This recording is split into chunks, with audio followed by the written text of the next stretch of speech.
Selamat datang di film teratas, film yang menceritakan semuanya tanpa batas. Pernah gak sih kalian menjadi seorang badut? Pasti pernah lah ya friend menjadi badut untuk seorang wanita. Alah alah alah. Tapi kali ini berbeda friend. Bukan seorang baik hati, apalagi seorang pria solo yang tertutup di balik kostum badut. Hari ini di Jogja saya sampaikan saya akan lawan. Melainkan psikopat yang mengenakan kostum cosplace maksudnya. Tapi sama aja lah ya friend. Setelah peristiwa berdarah di New York pada film sebelumnya, fokus cerita kali ini kembali beralih sepenuhnya kepada Sydney Prescott. Sydney kini telah membangun kehidupan baru yang tenang di sebuah kota kecil bernama Pengrove. Ia hidup bersama suaminya Mark Evans dan anak mereka. Berharap trauma masa lalu telah terkubur selamanya. Namun ketenangan itu hancur saat psikopat Cosper kembali muncul. Berbeda dengan teror sebelumnya, kali ini Cosper memiliki target yang lebih spesifik dan menyerang keluarga teman dekat Sydney Prescott. Inilah dia, Scream 7 2026.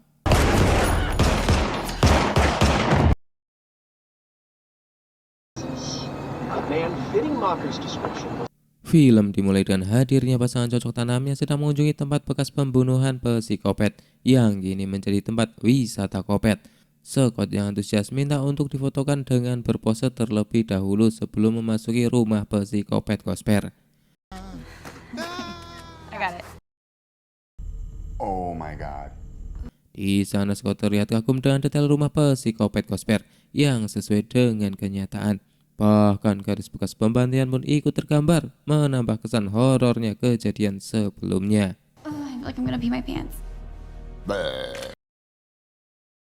Sesaat menikmati suasana, tiba-tiba Scott hilang dari Land dan Madison berusaha mencarinya. Namun ia dikagetkan dengan hadirnya sosok Cosper di sebuah kamar.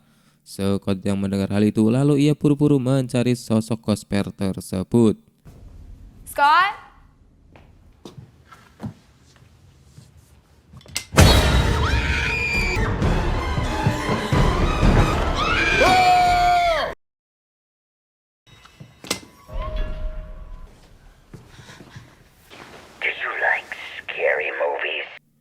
Rupanya sosok itu hanyalah sebuah robot yang digunakan untuk menambahkan suasana menyeramkan.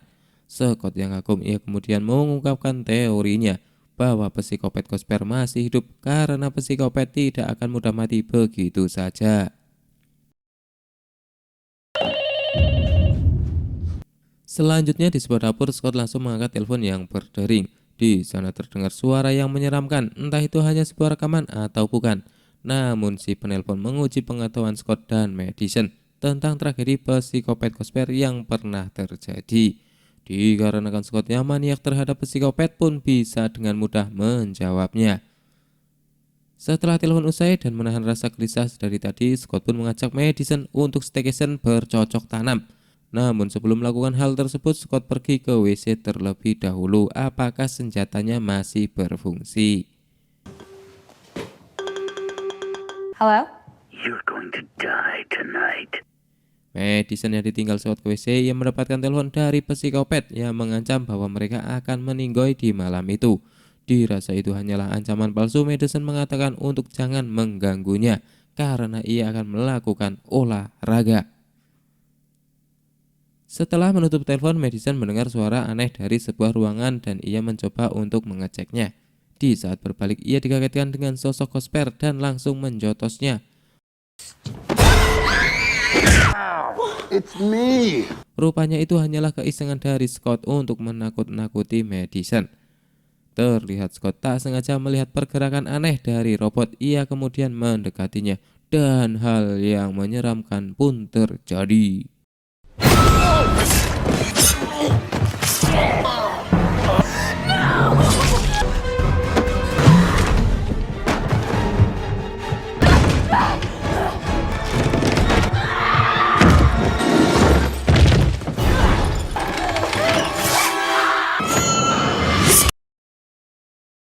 Sayang seribu sayang, Madison dan Scott yang akan melakukan staycation dan bercocok tanam malah menjadi korban dari psikopat Cosper di malam itu.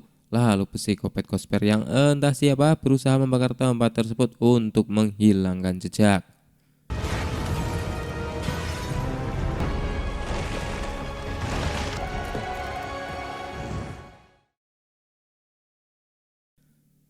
Cerita berpindah di mana kita diperlihatkan sosok wanita bernama Tatum yang sedang asik chat dengan pacarnya. Namun sesaat ia mendengar suara aneh dari jendela.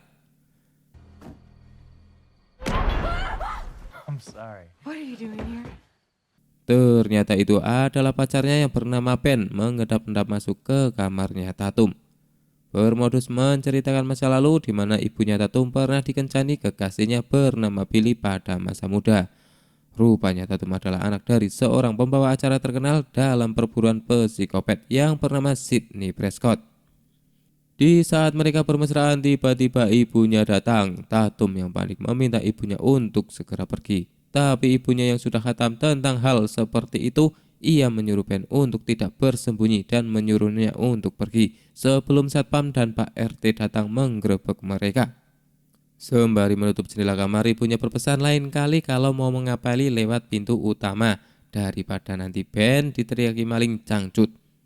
Di saat keluar, Ben mengungkapkan permintaan maafnya dan itu tidak dihiraukan oleh ibunya Tatum karena sudah muak dengan alasan Ben. Sesampainya di kamar, suaminya yang bernama Evan mengatakan jika sini untuk tidak terlalu mengekang Tatum. Biarkan saja ia menikmati masa mudanya. Namun menurut sini itu adalah hal yang terbaik untuk Tatum agar tidak terjadi hal buruk nantinya. Karena Sydney tidak ingin masa lalunya yang kelam terulang kepada Tatum. Just wanted you to see me as more than. You wanted to? No, not at all. Di keesokan paginya sebelum bekerja, Evan menyempatkan melihat para tukang yang sedang mengerjakan garasinya. Apakah mereka mengerjakan dengan baik atau hanya ngopi dan sebat 76 kretek. Sementara Sydney mencoba menjelaskan kepada Tatum perihal kejadian semalam dan meminta Tatum untuk memahami bahwa sebenarnya yang ia lakukan untuk kebaikan Tatum dan memberikan jaket masa mudanya untuk Tatum gunakan. Cerita berlanjut, Sydney yang sedang sibuk dengan pekerjaannya di kafe, tiba-tiba Lucas yang seangkatan dengan Tatum terlihat memesan kopi. Ia juga menyinggung perihal deadline yang tayang tentang psikopat Cosper di New York dan menanyakan apakah sudah melihatnya. Namun terlihat Sydney menjawabnya dengan santai. Di saat itu tiba-tiba ibunya Lucas bernama Jessica datang dan memarahinya agar tidak membicarakan tentang psikopat karena itu akan membuat Sydney teringat dengan masa lalunya.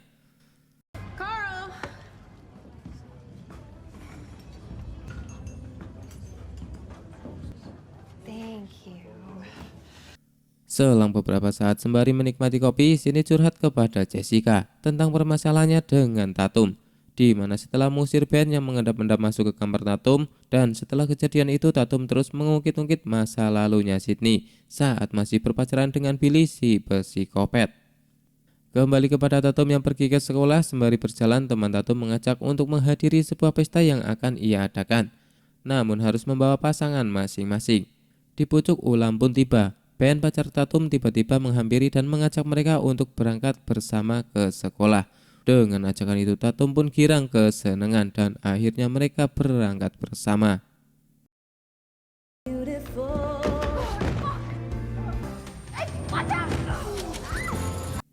Cerita berlanjut saat mereka sedang berlatih drama teater. Terlihat Hana hilang kendali setelah menabrak Tatum yang mengenakan kostum badut yang akhirnya nyangkut di dinding properti. Melihat kekacauan itu, Pak Willis menceramahi Tatum. Harusnya Tatum bisa lebih baik seperti ibunya dan meminta untuk mencontohnya. Di sisi lain, ibunya Tatum yang sedang merekap laporan tiba-tiba ia ditelepon oleh seseorang. Sydney terlihat kaget di mana orang tersebut rupanya psikopat Stu, teman dari mantan kekasihnya dulu yang ternyata masih hidup. Padahal beritanya ia telah tewas dan dimakamkan di Woodsboro. Psikopat Stu memberitahukan bahwa ini saatnya melakukan balas dendam terhadap Sydney dan keluarganya. Ia juga mengatakan bahwa saat ini berada di tempat teater di mana Tatum berlatih. Mendengar hal itu, Sydney langsung panik dan segera mungkin menghampiri Tatum. Tak lupa ia juga mengabari suaminya untuk segera menyusulnya. Di tempat teater, Hannah dan Aaron kembali melakukan latihan. Namun tiba-tiba Aaron hilang dari Len hingga membuat Hannah tergantung. Sesaat lampu di tempat itu pun tiba-tiba mati, membuat Hannah panik dan berteriak minta tolong Aaron untuk menurunkannya. Namun sosok psikopat Cosper muncul dan yang terjadi. Aaron, I want it down now.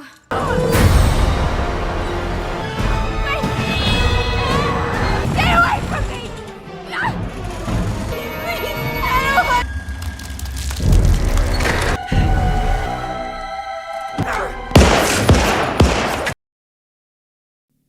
Nasib malang diterima si cantik Hana yang tewas di tangan psikopat Cosper. Di sisi lain, Sydney merasa lega karena putrinya Tatum selamat di tengah dua korban tewas mengenaskan. Setelah kejadian yang mengerikan itu, polisi kemudian menginterogasi semua yang berada di sana. Sydney pun menceritakan kepada suaminya Evan bahwa sebelumnya ia ditelepon oleh psikopat Stu yang mengancam akan menghabisi putrinya. Di sana Evan menjelaskan bahwa psikopat Stu telah tewas dan mungkin itu adalah orang lain yang menggunakan wajah dari psikopat Stu.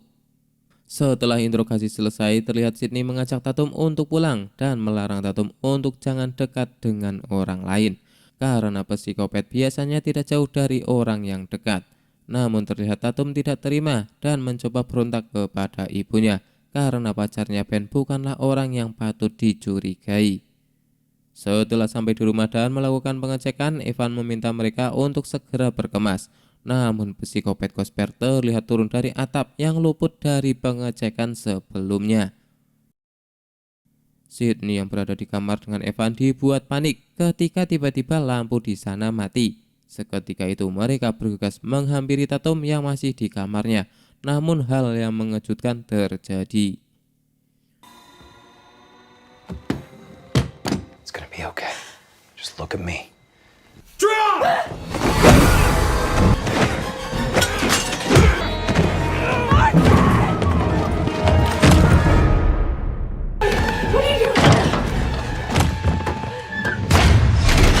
Sydney mengajak Tatum untuk bersembunyi di sebuah lorong.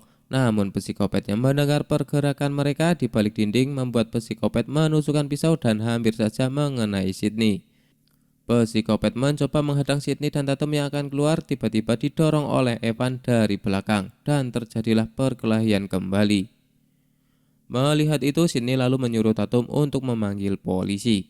Di saat itu Sydney mencoba membantu Evan dan memukul sebuah kayu terhadap psikopat, yang akhirnya psikopat pun terpental sampai di jalan dan tertabrak oleh sebuah mobil.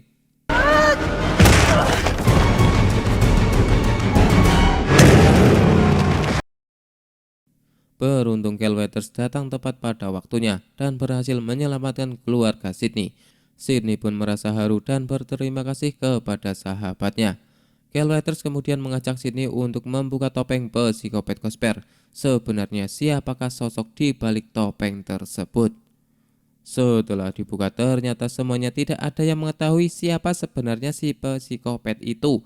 Hanya saja Sydney pernah melihatnya sekali di kedainya dan psikopat itu menatapnya dengan tajam. Terlihat Jessica dan Lucas yang sebagai tetangga menghampiri Sydney dan menanyakan sebenarnya apa yang tengah terjadi. Dan Sydney memperingatkan mereka untuk berhati-hati.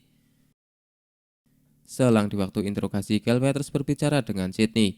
Ia meminta Sydney untuk memancing kembali kedatangan psikopat. Karena dengan hal itu kita bisa tahu siapa dalang di balik itu semua. Dan di sela-sela itu Sydney menerima sebuah telepon dari psikopat Stu dan ia mengancam akan menghabisi mereka berdua. Di hari berikutnya Tatum meminta ibunya untuk diajari bertarung agar ia menjadi sosok wanita yang kuat setelah melihat para temannya yang dihabisi oleh psikopat. Namun ibunya memiliki pendapat lain. Merasa tidak cocok, Tatum pun merajuk dan meninggalkan mereka. Sydney meminta Evan untuk mengawasi Tatum dari teman-temannya karena psikopat biasanya dari orang yang dekat. Setelah melakukan perjanjian tempo hari dengan Cal Weathers, akhirnya Sydney melakukan investigasinya dengan mengunjungi rumah sakit jiwa di Fallbrook, di mana tempat itu adalah penampungan para psikopat. Di sisi lain, Evan yang masih di rumah mendengar sesuatu yang jatuh dari sebuah garasinya dan ia kemudian mencoba mengeceknya. Dirasa tidak ada apa-apa dan menutup pintu yang sedikit terbuka, ia memutuskan untuk kembali. Tidak disangka rupanya psikopat Cosper berada di sana dan berusaha menyerang Evan, hingga akhirnya Evan pun terjatuh berselimutkan plastik.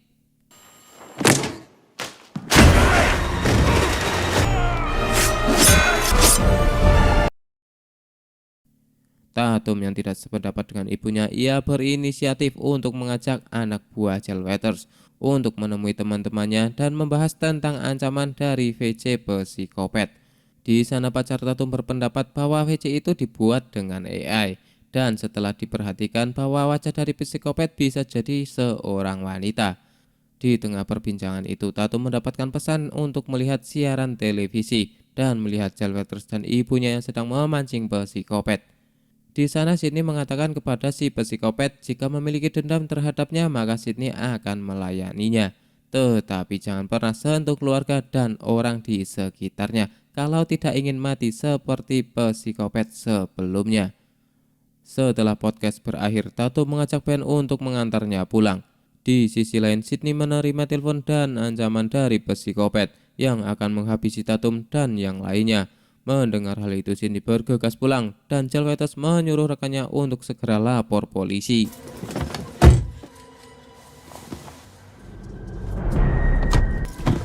What is this? Tatum yang akan pulang tidak sengaja melihat video di komputer Ben, yang dimana Tatum mengira bahwa Ben adalah psikopat dan langsung memukul komputer ke jidat Ben hingga akhirnya Ben pun pingsan. Setelah kejadian itu, Tatum yang akan pergi dari sana melihat si psikopat yang akan menyerangnya. Di sisi lain, Chloe yang berada di dapur bar dibuat kaget dengan adanya psikopat.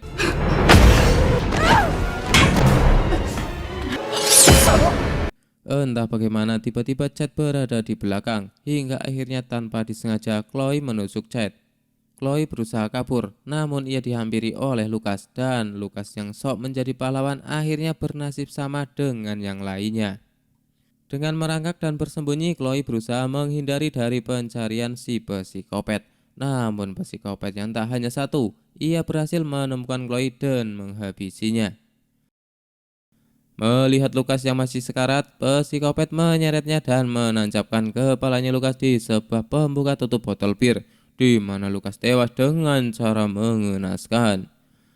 Kita kembali kepada Tatum, di mana ia masih dikejar si psikopat yang mengincar dirinya. Di saat bersembunyi, ia dikagetkan dengan keberadaan Ben yang berada di belakangnya. Tatum meminta maaf kepada Ben karena ia telah salah paham. Mereka yang sedang bersembunyi kembali ditemukan oleh psikopat Cosper. Ben berusaha melindungi Tatum yang akhirnya ia tertusuk di perutnya. Tatum yang ketakutan berusaha lari dari sana untuk menyelamatkan diri. Dikarenakan bingung mau kemana, ia lalu memutuskan untuk pergi ke kafe milik ibunya untuk bersembunyi. Tatum yang ketahuan kembali dikejar oleh psikopat. Sesuai arahan, Tatum bergegas pergi ke ruang kantor ibunya karena di sana ada senjata yang bisa ia gunakan. Tatum yang tidak pernah memegang senjata seperti itu tampak kebingungan. Namun ibunya berusaha mengajarinya dan mengarahkannya via telepon. Ibunya yang memantau dari CCTV dan melihat posisi yang sesuai menyuruh Tatum untuk segera menembaknya. Shoot him now! Do it now!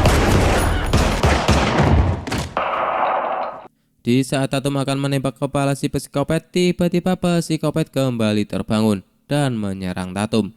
Ia berusaha melawan dengan sekuat tenaga, namun yang terjadi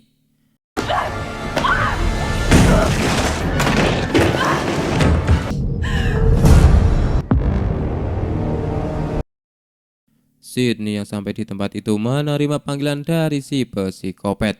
Rupanya Tatum telah dibawa dan disandra di rumahnya dan menyuruh Sydney untuk segera datang. Sesampainya di rumah, Sydney dibuat kesal dengan pemutaran video di setiap televisi di rumahnya. Tak mau terpancing emosi, akhirnya Sydney menemukan Tatum dan psikopat di belakang rumah, di mana terlihat Tatum yang sudah diikat di sebuah kursi. Tak mau ambil resiko, Sydney langsung menjatuhkan senjatanya.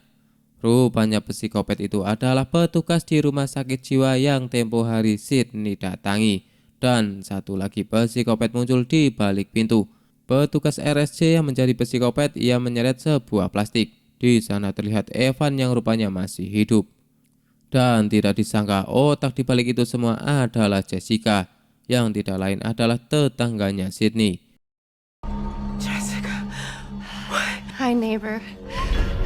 Dari cerita masa lalunya Jessica yang memiliki hubungan tidak harmonis dengan suaminya, ia merasa stres dan tanpa sengaja ia membaca buku yang diterbitkan oleh Sydney tentang masa lalunya. Hingga akhirnya Jessica terinspirasi dari masa lalunya Sydney. Jessica juga mengakui bahwa ia telah menghabisi suaminya dan juga Lucas anaknya. Karena sudah benar-benar gila dan menjadi psikopat sejati, ia kemudian mengincar Sydney. Is your life.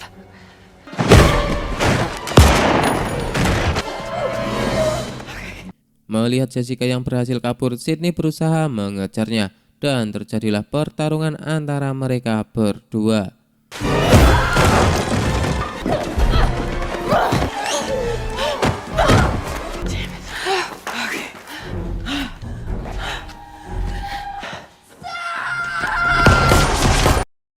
Jessica akhirnya tewas setelah ditembak Sydney dan putrinya Tatum, dan film pun berakhir. Bagaimana menurut kalian film ini, friend? Kelihatan dari alasan dan tema si psikopat sepertinya kurang epik ya, friend ya. Dan terkesan memaksa, tidak seperti film Scream sebelumnya. Tapi ya sudahlah, bagi kalian yang suka nonton film tapi tak ingin menunggu lama, tetap pantengin channel ini ya, friend. Karena kita akan selalu update film terbaru. Jangan lupa like, share, dan subscribe. Tinggalkan komentar di bawah untuk film selanjutnya.